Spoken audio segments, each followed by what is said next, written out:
What is up, people, and welcome back to the channel. So, sprint build. I am relatively happy now with where the main section of the cage is sitting in the car. So its position in its forward and back, right? So what we've got to do now is we are going to start marking up. So we're going to mark on the big hoops. I think that dash bar needs to come up to possibly around here, yeah, just to give us a bit more clearance. Now I don't think I can bring the door bars up that high because of the distance there is going to get much greater. So the door bars are probably going to stay here, and then this will come up. So what I'm going to do is we're going to mark the front legs, everything where it is. Then we're going to clean all the ends of the tubes so we can square up, strap up, so this then becomes one unit before we move on to the back section. The priority now is the back section first, and then we're going to move our way forward and under. Then I can start building the back, because a lot of that is just going to have to be built from scratch. Then we can work out what we need to take out to maneuver the cage to where we can weld it better. We also need to come up with 2 roof bars because the ones that come with the kit do not fit at all. They could fit, but I'd need to lower the cage more, and I don't want to. I want to keep it as high as I can. Really, these bottom tubes could do with being slightly higher, but if I higher those up, then everything else has to move up, and then it's too short, it doesn't reach.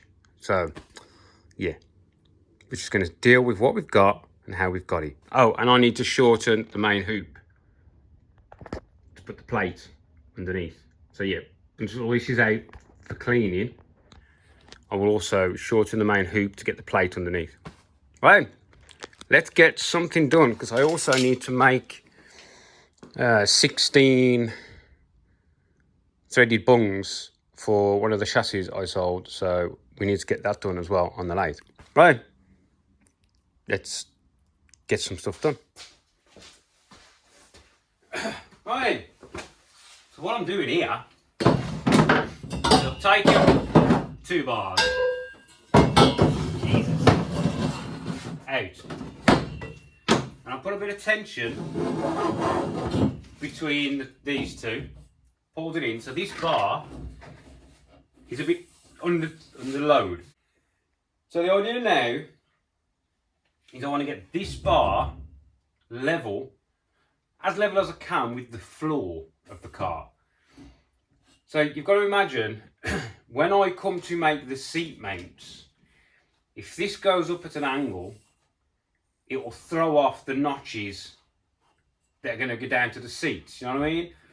So I want this to be level with this, not the floor underneath, the actual floor of the car.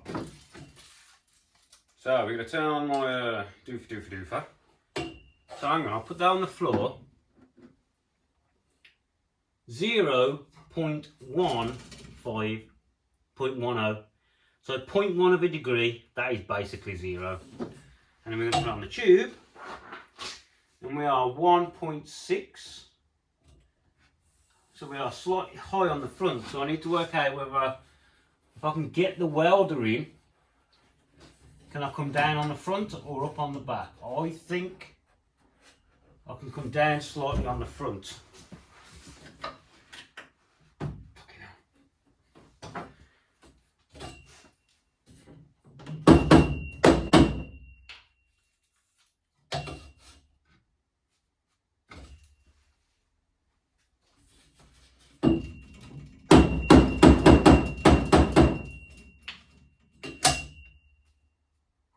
So 1, I'm going to come up slightly on the back.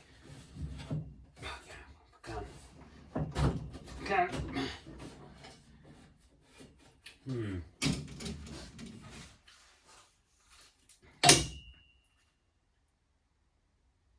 So that now is 1. But we've got a little gap at the bottom, and a little gap at the top, which denotes this tube needs to lean back more. Shut up. I think I'm going to be happy with where it is. Oops. I'll put that back, shall I? Right, so this is what I've come up with now. So I've moved the top bar up to more around this corner, and I've lifted the bottom bar up and then the secondary bar up to bring this up. So now this is still, I can still get in and out. I've been in and out to make sure that the opening is not too small. But the way I'm looking at this now is this car's already small, made of fiberglass. So really I want this potentially a bumper height of another car. So what I've done is come up with that solution. This is strapped up now, so these are in pretty tight. So what I'm going to do is mark out what I think needs a bit of fettling on the notches. So I'm going to mark on the tube where the notch sits. Then I'm going to remark the notch, fettle the notches, all of them. Then start, make sure everything is where I need it to be. This is still a bit low, but this will get notched once the rest's done. So this will stay as it is now, and then because it's got to be knocked out to pull these in to weld behind there. So that'll get knocked out, and then once these are right, this will get notched up until it sits as close to the bottom of this one as I can get it. Because I can't pull it above these because you won't be able to get it out. Oh shit.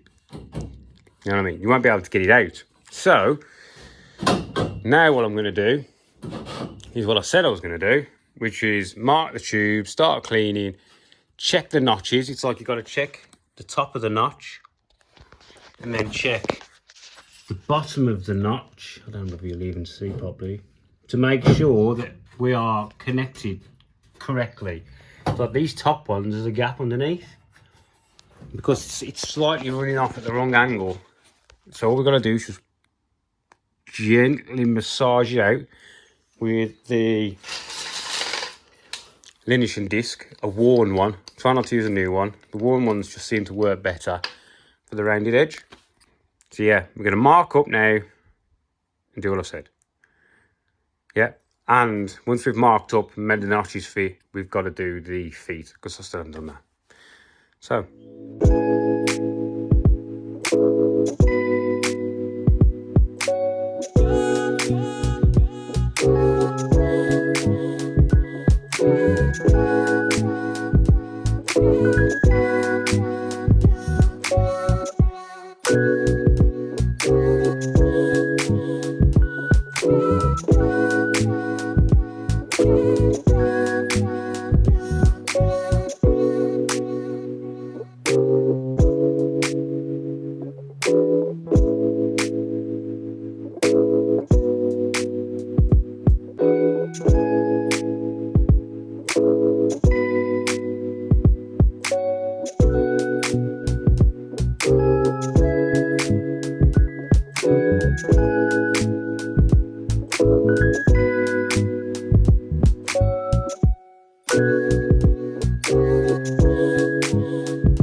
people, we are, or have, fired up the new MIG.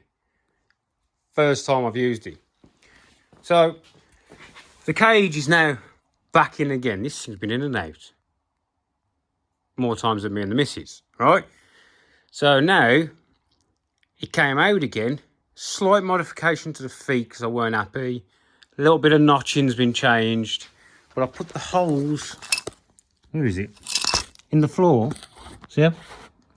So when we come to slide the plates out, it'll drop down to get to the top. So really now what I need to do is get some welds on that, and that. That will give us more of a structure then. So then we can start making the roof bars. But I've had to put all this in to make sure it's all in the right place. We can't weld any of these in. I thought about tacking the top bar in, but because that's not parallel with that, you have to take them out from the top. So, yeah. So, anyway, wired the new welder, got it sweet. I've been playing with the settings. So, it's got on it, it's easy function. Let me fire it up, show you. That fan is just constantly on. So what have we got on here? It's easy functions. You've got wire thickness, material thickness. So you'll pick your wire, and then it will give you pick your material thickness. So what I did is this is 1.5mm steel, but it's T45 steel, so I didn't know what it was going to do. So first of all, I fired it up on some 4mm, and I had to play, you can't really see it now, along here, and I welded this potentially with 4mm, and it really flows really well, and it didn't really damage the T45. So then I went for, that's 1.5 setting, that's 1.5. Then I went to 1mm setting, so 1.5 is a bit aggressive. So then I went to 1mm, but the wire feed was a bit high. So then up here, that's a 1mm. That's a 1mm with the wire feed turned as far down as we can. And then that's a 1.5. Yeah? But what we've got to look at is what's on the inside, which is going to be a bit tricky for me to show you. So on the left, far left, that's high wire, 1mm. That's lower wire, 1mm, which is quite, it's probably a bit much for distortion. That is the 1.5, which is way too much power, which is distorting the inside of the steel, and that's actually a weak spot now. So we want to be somewhere between here and here, because we've got a little bit of steel distortion, and maybe you'll see this one is just starting to dip in a little bit. It's a bit trickier as well because I'm not welding two pieces of steel, plus this is only small, so it's got quite a lot of heat in it. So all I'm going to do is I'm going to do some more, and I'm just going to keep playing around with scraps before I even think about touching the cage. But this thing has got so much power. As soon as it arcs up, you're like, damn, this thing is cooking. You know what I mean? It's 251 amps. It's their biggest one they do until you go to 3-phase. So yeah, I'm going to keep playing with this. I mean, that looks pretty good. I would be quite chuffed with that. But you got to remember as well, I'll be doing it across two joints in like, so it won't be a butt joint, it'll be like a fillet or whatever, you know, a corner joint. So I'll be able to really get that to mellow out, but because I'm just dragging the gun. Yeah, so I'm just going to keep playing. So this, the thicker stuff, look, it looks lovely, and the thicker stuff. You know, the old welder, I know my old welder in and out. But I really need to start playing with this. And I got my covers, look, there's one up there, but there's one here, look at that. And more dust on my welders, pal. So this is the same name brand as did my lathe, because I asked him if he wanted to do these for me, and he did. know, they're carbon lined or something kind of funny liner on them. Really good. Right, I'm going to keep playing with this, and I'll pull you back when I've got further. Right then, I think that's where I like it to be. It will be a bit better when it's in the car, but that's quite malleable and without running the risk of damaging the material. I don't know what you're going to see in there. Where's the torch? So the settings are a little bit off, but if we look in, you can see we are penetrating all the way around. You can see where we can see the weld through the inside of the steel. It's a bit awkward to get to, yeah? And then in here, yeah, it is dirty, but you can clearly see.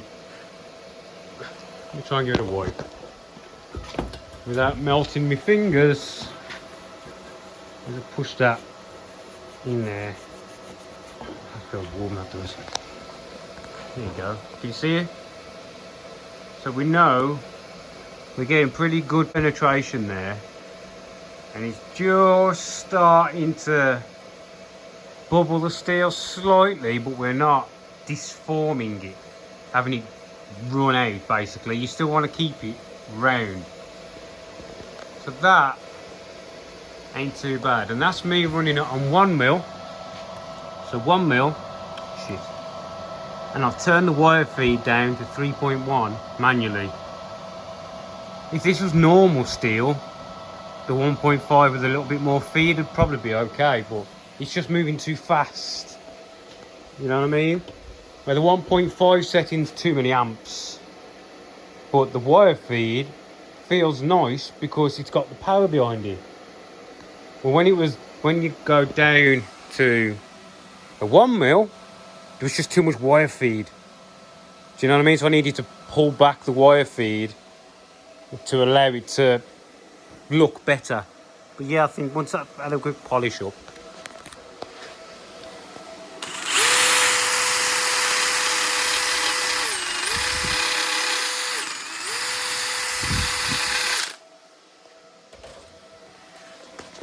I think that don't look too bad, considering I've only just got the torch in my hand. So I'm still going to keep playing, and I'll let you see where I get to. Right then, so yeah, I'm pretty happy with that for now. We've got decent penetration, not too much. It flowed quite well. I think once I get more used to this, it's a lot bigger than the one I was using before. I also need to try and work out the burn back. Basically, see how much is sticking out. But when I played with the settings, that gets less for some reason. So what it does is when you come off the trigger, it sets out a certain distance. I'm pretty sure that's what burn back is. So it doesn't go straight back into the tip and you have to get in there and start fucking about with it. I need to play with that. Other than that, like the power of this, it's just wicked. Savage. They're not cheap, but I think they are really nice. I can't wait to get the TIG. I still haven't even brought any TIG wire, like, no, argon gas yet.